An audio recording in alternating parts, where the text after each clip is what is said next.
Oi pessoal, essa é a segunda aula do workshop Criaturas Fantásticas e Monstrinhos do evento Semana da Criatividade, compartilhando experiências em artes visuais. Neste vídeo, a gente vai conversar um pouquinho sobre algumas referências que achamos relevantes para a temática que estamos tratando. E vamos fazer também uma atividade para confeccionar mais uma criaturinha. Se você não assistiu a primeira aula, recomendamos que você volte o vídeo anterior e assista a primeira parte, onde falamos um pouco sobre as criaturas fantásticas e os monstrinhos, como também apresentamos uma sugestão de oficina para vocês praticarem em casa. Então vamos lá?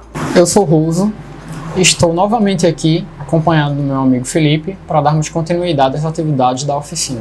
Bom, para essa parte da oficina, que faz parte da Semana da Criatividade, a gente escolheu algumas referências de artistas que estão localizados em várias épocas e em locais diferentes também, mas que a gente pode desenvolver um diálogo entre as suas produções, principalmente quando a gente analisa do ponto de vista das criaturas fantásticas e até mesmo dos monstros, que esses artistas representam também em algumas de suas obras. Então a primeira referência que a gente traz é o Mosaico do Inferno, atribuído à Copa di Marcovaldo, que teria sido concebida entre o século XIII, certo? É uma representação de uma figura que seria o demônio, que apresenta uma junção de características humanas e animais, certo? Onde ele devora outros seres que estão próximos a ele. Do corpo dessa figura demoníaca, que se apresenta numa proporção muito maior em relação às figuras humanas, que nesse caso representam os pecadores, saem algumas serpentes que devoram as almas que estão ao redor desse demônio, E isso representa uma espécie de castigo a essas almas que seriam empregadas a elas quando elas fossem condenadas ao inferno. É importante citar aqui nessa obra, Rosalvo, uma característica bem interessante nessa narrativa, que envolve essas criaturas monstruosas, em quais elas devoram, os seres humanos. Podemos fazer aqui uma certa relação, entre predador e presa, o que significaria meio que um medo primórdio da humanidade, de ser devorado por esses monstros. Outra característica, citada inclusive pelo autor Umberto Eco em seu livro História da Feiura, é a associação daquilo que é mal, pecaminoso, com a monstruosidade e a feiura, personificadas nesse caso no diabo e nas serpentes. Outro trabalho que trazemos aqui é a obra Saturno Devorando o Filho, de Francisco Goya, que é uma obra datada entre 1819 e 1823, onde tem a representação do deus Crono, o deus do tempo, ou Saturno na mitologia romana, no ato de devorar um dos seus filhos. Essa figura é um emblema alegórico do passar do tempo, pois Saturno comia os filhos recém-nascidos de Réia, sua esposa, por temor a ser destronado por um deles. Bom, Saturno ele é representado de uma forma grotesca, inclusive sem um contorno definido. A obra apresenta pinceladas fortes e vibrantes, e ela representa realmente o horror, ela traz o monstro. Os olhos esbugalhados, um branco intenso, que estão rodeando a pupila desses olhos, e são olhos de um lunático mesmo. Então, para manter o poder, o deus ele atravessa o limite máximo da crueldade, que é o limite de assassinar e devorar o próprio filho. Então, nesse trabalho, a luz está focada em Saturno, deixando todo o rosto do quadro na escuridão. A morte da luz amplia a sensação de pessimismo. As cores limitadas, incluindo o castanho, preto, cinza e o vermelho. O corpo do filho, retratado como adulto, amplia essa tensão na obra. Em resumo, é um monstro devorando um homem, o tempo que consome a vida humana. Outro trabalho que achamos importante trazer foi o Açougueiro, faz parte da série Mutantes, pintada por Korzhev Tchuvilev, na época da perestroika. A realidade russa contemporânea que o pintor observou nas últimas décadas de sua vida não inspirou o Korzhev a criar obras que tratassem do heroísmo ou a elogiar o espírito humano. Aos olhos desse pintor, as pessoas haviam se tornado mais mesquinhas, menores, se preocupando excessivamente com questões cotidianas e triviais. Então elas estavam preocupadas apenas em satisfazer o orgulho burguês e as necessidades básicas que elas apresentavam. Os heróis dessa série, elas apresentam uma característica bem interessante, Eles são meio que mutantes, Metade animais, metade pássaros, possuindo várias características também humanas. A forma inesperada que essas obras foram produzidas por Korzhev fez com que muitas pessoas associassem o trabalho dele ao surrealismo, quando na verdade o autor ele estava trazendo essas criaturas como se fosse uma crítica social dentro de uma realidade política e social que ele estava vivenciando na Rússia daquele período.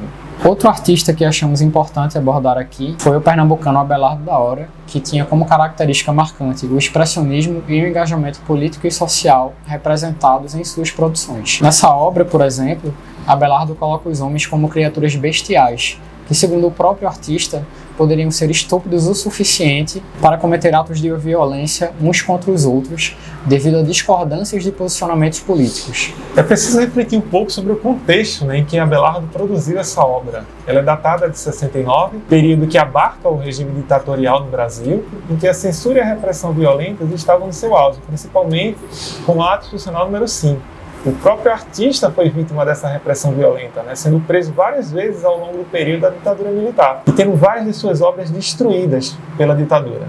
Mais um artista pernambucano que trazemos como referência é Lula Cardoso Aires. Em um conjunto de trabalhos produzidos entre 45 e 46, ele explora fantasmagorias e assombrações, universo que remete a narrativas e crenças populares do Recife. Na década de 60, Aires pinta figuras femininas misteriosas em telas como O Vulto na Porta e Mulheres com um Manto, produzidas em 64. A partir da década de 70, o artista produz diversas pinturas em que surgem bichos imaginários usando tinta acrílica. Nesses trabalhos, ele emprega cores fortes e contrastantes, e largos contornos em preto que dão forma a bichos como pássaros, emas, bois e outros seres inventados. Outra referência importante que a gente trouxe aqui é a pintora, desenhista e aquarelista Guita Charifker, que nasceu em Recife e desde muito cedo ela se engajou em movimentos artísticos daqui da cidade. Aos 17 anos ela estudou desenho e escultura no Ateliê Coletivo, que fazia parte da Sociedade de Arte Moderna do Recife, e teve a orientação de Abelardo da Hora, que citamos aqui anteriormente. Ela também estava ao lado do gravador Gilvan Samico e do pintor José Cláudio, dentre outros que estavam presentes na Sociedade de Arte Moderna do Recife no Ateliê Coletivo. Desde o fim da década de 60, Guita Charifker produziu os desenhos de inspirações surrealistas, associando formas humanas a animais e vegetais, realizados com precisão de detalhes, em obras de forte impacto visual e caráter fantasioso. Essa é uma das características que podemos ver, por exemplo, nessa produção, ao juntar características do humano e do animal à vegetação. Guita produz uma criatura de características fantásticas que pode estar facilmente inserida em um universo onírico. E é baseada nessa produção que desenvolveremos nossa segunda atividade aqui na oficina. Se você está gostando, então deixa aquele like e se inscreve no canal. Ativa o sininho para continuar recebendo novidades sobre os nossos projetos. Essa atividade que a gente vai fazer com vocês agora é uma atividade de colagem criativa. Utilizando algumas imagens de animais, que a gente tem alguns exemplos. E também de explorando um pouco elementos da flora e da fauna, a gente vai construir aqui alguns seres fantásticos, certo? Então vocês podem utilizar o que vocês tiverem em casa, revistas, jornais, para explorar as imagens que vocês acham mais interessantes para poder fazer essa composição. O importante é buscar opções, buscar referências para que o seu trabalho fique bem diverso e bem interessante. Essa atividade a gente resolveu fazer de maneira colaborativa. Então vamos lá? Vamos lá.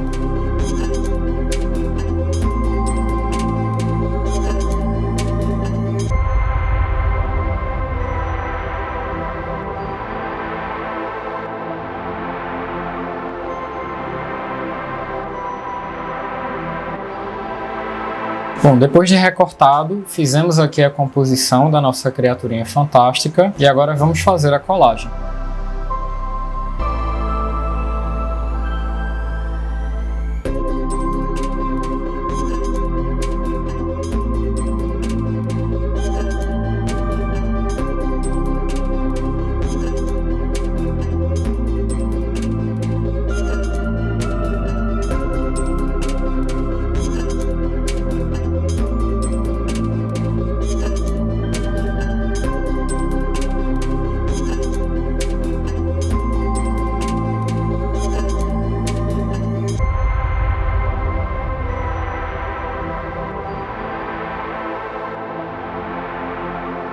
Esperamos que vocês tenham gostado dessa aula e a gente se vê no próximo vídeo, com a última parte desse workshop sobre criaturas fantásticas e monstrinhos. Até mais!